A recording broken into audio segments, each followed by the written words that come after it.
When the networks wonder why they're losing all this audience and trying to figure out what to do, why not, instead of going high-tech, go the other way? Very simple. Do what they're supposed to do, and that is present a forum for the full diversity of voices.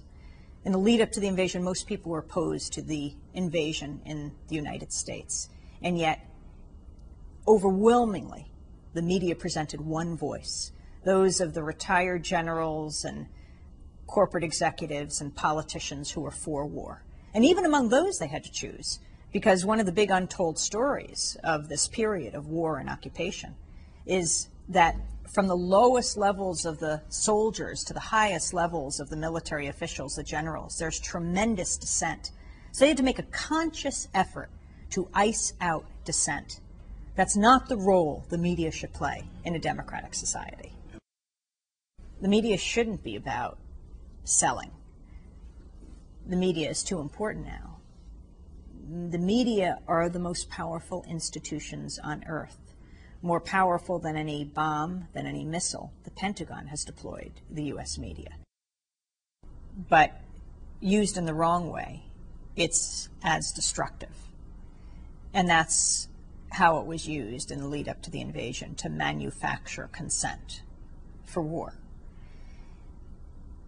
Even when most people didn't feel that way. But when people don't hear an echo of their own thoughts or any reflection of anything they or their neighbors or their community or even people in their country feel, it starts to change people. They either feel extremely alienated or they think they're crazy.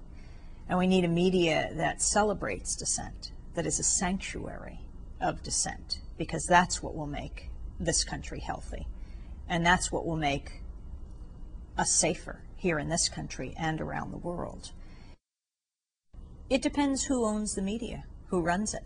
And right now we're going through an era of the largest media consolidation in this country's history. But people are fighting back, and that's really the hope. On the one hand, you have media moguls gobbling up smaller radio and television stations, or the big ones merging with each other. And on the other hand, you have a visceral sense in this country, and I don't care people's political stripe, from progressive independents to conservative Republicans, having the sense that it is a danger to democracy if you have one media mogul owning the newspaper, radio, and television in a town, that is a threat to democracy. That's a threat to national security. In the midst of the occupation, 2004, there was another story going on, and it was the story of the oldest black republic in the world, Haiti, born of a slave uprising in 1804. 2004 should have been its Jubilee year, a year of celebration, the bicentennial of Haiti. And instead, it experienced yet another coup. This country born of a slave uprising, the U.S. wouldn't recognize it for decades, afraid it would inspire slaves in the United States to rise up. Now, in 2004, the president, Jean-Bertrand Aristide, 10 years before, he had been ousted in a coup that was fomented by those on the payroll of the United States, of intelligence agencies. 10 years later, we see the same thing take place. And yet the media hardly paid any attention. And when they did, they only told the U.S. government administration's view of the story, which of course is to obscure their own role. In February 29, 2004, President Aristide and his wife were forced out of the country. The number 2 man in the U.S. Embassy came to them, President Aristide told me, and said that they should leave or they could die. Thousands of Haitians could die. They were put on a U.S. jet and with U.S. military and security flown out of the country and dropped off in a remote area of Africa called the Central African Republic. We didn't know what had happened that weekend, actually. Suddenly the Aristides disappeared. But on March 1st in the morning, we got a call from U.S. Congressmember Maxine Waters and the founder of Trans-Africa, Randall Robinson.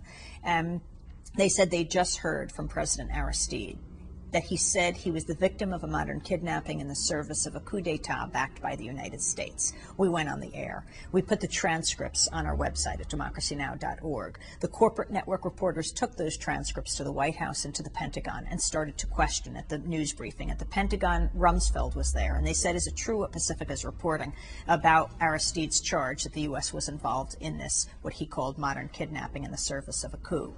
He started to laugh, Rumsfeld did. They said, we asked for an answer, not a laugh, and he said, that's ridiculous. And I've learned in my years as a reporter that when a politician tells you that's ridiculous, you're probably on the right track. And so 2 weeks later, Congressmember Waters, Randall Robinson, founder of Trans-Africa, and a small group of people chartered a plane to retrieve the Aristides and bring them back to this hemisphere. Democracy Now! Went on that plane. I took a camera. We were the only broadcast journalists there. Flew from Miami in this too small plane to over the Atlantic, flew from Miami to St. Thomas to Dakar, Senegal, to Bangui, Central African Republic. And as the delegation negotiated with the dictator, Bozize, the U.S. really knows how to choose them, Bozize would go away to decide what to do. I mean, here was this delegation that had called the bluff of the most powerful country on earth, the United States.